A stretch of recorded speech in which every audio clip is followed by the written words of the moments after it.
RSS ഭാരതാംബയുമായി ബന്ധപ്പെട്ട രാജ്ഭവനിലെ ചടങ്ങ് ബഹിഷ്കരിച്ച സംഭവത്തിൽ തനിക്ക് തെറ്റുപറ്റിയിട്ടില്ലെന്ന് ആവർത്തിച്ച മന്ത്രി വി ശിവൻകുട്ടി പ്രോട്ടോകോൾ ലംഘനം നടന്നതുകൊണ്ടാണ് പരിപാടി ബഹിഷ്കരിക്കേണ്ടി വന്നത്. സ്കൂളുകളിൽ സൂംബ ഡാൻസ് ഏർപ്പെടുത്തിയത് കുട്ടികളുടെ മാനസികാരോഗ്യത്തിന് വേണ്ടിയെന്നും മന്ത്രി വ്യക്തമാക്കി. തിരുവനന്തപുരത്ത് കലാകാരന്മാരുടെ വാട്സ്ആപ്പ് കൂട്ടായ്മ സംഘടിപ്പിച്ച ചടങ്ങിൽ സംസാരിക്കുകയായിരുന്നു മന്ത്രി. സാമൂഹ്യ സാംസ്കാരിക ചലച്ചിത്ര മേഖലയിലെ പ്രവർത്തകർ ഉൾപ്പെടുന്ന ഫ്രണ്ട്സ് ആൻഡ് ഫോസ് എന്ന വാട്സാപ്പ് കൂട്ടായ്മയുടെ നേതൃത്വത്തിലാണ് കുടുംബസംഗമം സംഘടിപ്പിച്ചത്. ചടങ്ങിന്റെ ഉദ്ഘാടന വേളയിലാണ് മന്ത്രി വി ശിവൻകുട്ടി രാജ്ഭവനുമായി ബന്ധപ്പെട്ട പ്രശ്നങ്ങൾ വിശദീകരിച്ചത്.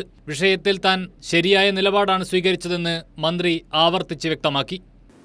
ഒരു ചിത്രം, ഒരു സഹോദരി ആ ചിത്രത്തിൽ, എന്നിട്ട് ഒരു കാവ്യ കൊടി ആ സഹോദരി അടുത്തിരിക്കുന്നു, കയ്യിലുണ്ട്.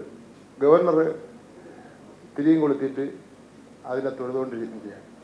എന്നെ സംബന്ധിച്ചിടത്തോളം അതൊരു ഭരണഘടനാ ലംഘനമായിട്ടുള്ള നടപടിയായി തോന്നി, പ്രോട്ടോകോൾ ലംഘനമായി തോന്നി.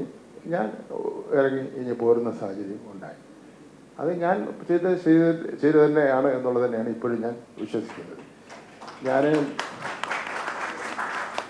സ്കൂളുകളിൽ സൂംബ ഡാൻസ് ഏർപ്പെടുത്തിയതുമായി ബന്ധപ്പെട്ട വിവാദങ്ങളിലും ശിവൻകുട്ടി മറുപടി നൽകി.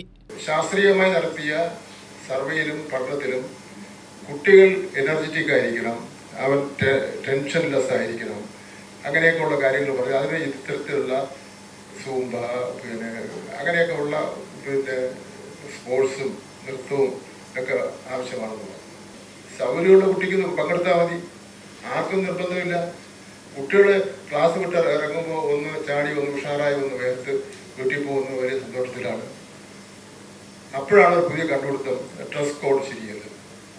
ചലച്ചിത്ര താരം മല്ലിക സുകുമാരന്റെ അധ്യക്ഷതയിൽ നടന്ന പരിപാടിയിൽ സിനിമയിൽ 50 വർഷം പൂർത്തിയാക്കിയ മണിയൻ പിള്ള രാജു ഉൾപ്പെടെയുള്ള പ്രമുഖരെ ആദരിച്ചു.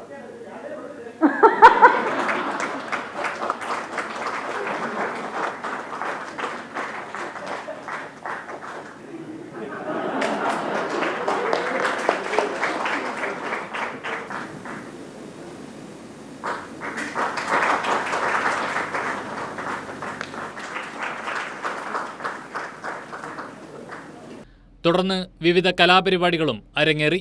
തിരുവനന്തപുരം